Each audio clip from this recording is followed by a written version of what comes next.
كل سنة وانتم طيبين ويا رب عيد سعيد عليكم يا رب. عملت النهاردة كان عندي لفة جلاش، عملت بيها أحلى وصفة، المفروض إنها ترند من فترة، أنا حبيت أجربها. عملتها النهاردة بطريقة سهلة وبسيطة برضو، ومقادير موجودة تقريبا في كل بيت. عملتها وطلعت يا جماعة تحفة تحفة بجد والله العظيم. هو ده كان الشكل النهائي كده. عايزة أقول لكم حاجة سكر كده بتاكلوها. قبل ما نبدأ الوصفة كده نصلي على الرسول ونشوف عملنا الحلو ده مع بعض ازاي. عندي هنا لفة جلاش، عندكم لفة جلاش بايتة أي حاجة هتمشي تمام. بجيب لفة الجلاش بتاعتي كده وبكشكشها زي ما انتوا شايفين ورقة ورقة، يعني باخد واحدة واحدة وبكشكشها يعني بكل سهولة. طبعا كلنا أكيد بنعرف نعمل الحركة دي. بكشكشها كده زي ما انتوا شايفين. بجيب عندي صينية وابتدي ارص فيها ورقة ورقة من اللي أنا عاملاه. هو الحلو النهاردة في الوصفة بتاعتنا إنها سهلة وبتتعمل، مفيش كلها على بعضها، ما بتاخدش أقل من نص ساعة تبقى كلها خلصانة. بس عايزة أقول لكم إن النتيجة تحفة تحفة، أحلى حلوة تعملوه بالجلاش. لو جربتوا الطريقة دي إن شاء الله مش هتبطلوا تعملوها، هتعملوها بنفس الطريقة دي على طول. هي طريقة سهلة، قلت لكم بسيطة، يعني مش كل حاجة بنعقدها، لا كل حاجة بنخليها سهلة كده إن شاء الله بإذن الله. ربنا ييسر لنا الحال بإذن الله. عندي هنا لفة الجلاش لفتها كلها كده، عملتها كشكشتها زي ما قلت لكم في قلب الصينية كده ورصيتها. هنا حطيت عليها نص كوباية من السمنة، دي جبت السمنة وسيحتها نص كوباية بالظبط، وبنزل عليها وبركنها شوية. بجيب عندي هنا كوبايتين من اللبن وعليهم كيس كريم كراميل وأربع معالق من الكريم شانتيه.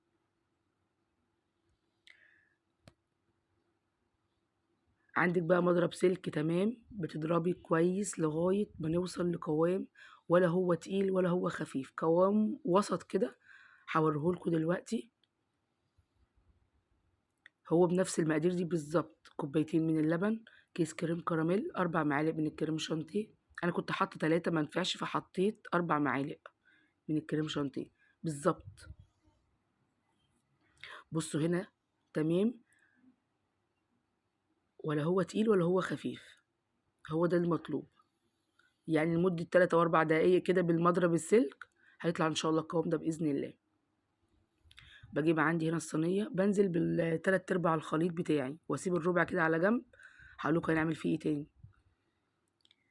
بنزل كده على الجلاش بتاعي واحاول ادخله كده ما بين الفتحات بتاعه الجلاش على قد ما اقدر كده.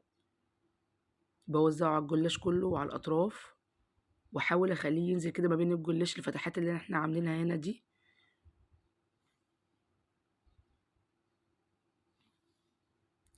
ان شاء الله تعملوها وربنا يحسن ما بين ايديكم ان شاء الله وتطلع وصفة حلوة تمام كده. بكون محضرة الفرن على درجة حرارة 200 ربع ساعة بالظبط، واولع الشواية وتطلع بالشكل القمر اللي انتوا شايفينه ده.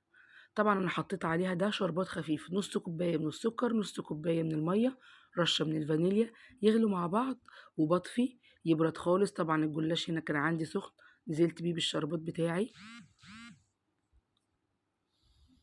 وبقطعها كده زي ما انتوا شايفين. طبعا لسه سخنه كل ده وهي لسه سخنه، سبتها كده دقيقتين 3 بس الشربات يتشرب منها كده كويس. نزلت عندي ببقيه الخليط بتاعي اللي انا عاملاه، اللي هو كوبايتين اللبن بكريم شانتيه بكيس الكريم كراميل، هو ده، وبروح موزعاه عليه. دي أسهل طريقة للمكشكشة، في ناس بتسميها المشكشكة على فكرة، بس دي أسهل طريقة ليها. وعايزة أقول لكم النتيجة والله العظيم تحفة. دي نص كوباية من اللبن نزلت كده بيها. عارفة عارفين يا جماعة بتاكلوا صنف كده مميز، مش أي صنف عادي، صنف حلو قوي. والسكر بتاعه احنا مش مكترين، يعني هنا واخدة بالي من السكر، مش مكترين السكر بتاعه.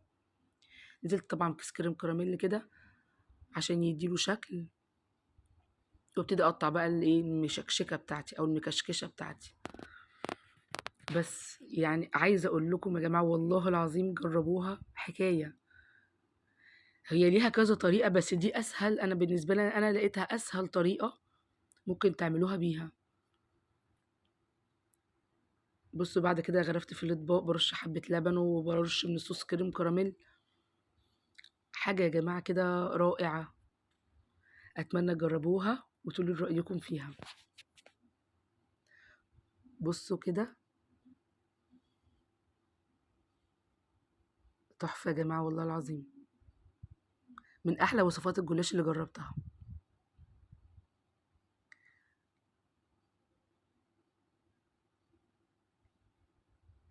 أنا ماليش في الحلو قوي، بس أنا عايزة أقول لكم كنت عمالة باكل فيه طعمه تحفة، من أحلى الوصفات والله للجلاش.